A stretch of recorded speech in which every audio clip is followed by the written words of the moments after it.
Ito guys yung kalabaw ko guys. Tapos yan yung anak niya.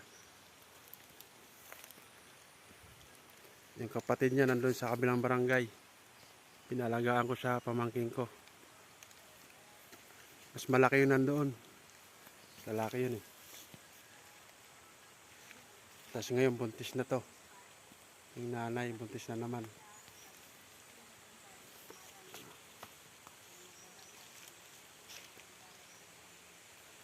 Paramihin natin ng paramihin. Para marami tayong alagang kalabaw. Ayan.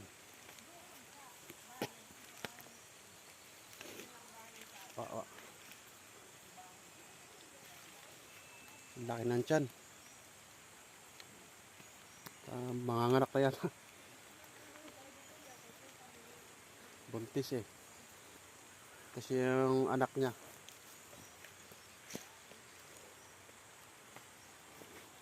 Yung kapatid niya nandun sa kabila.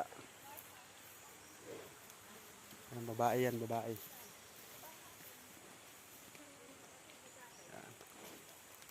Yan.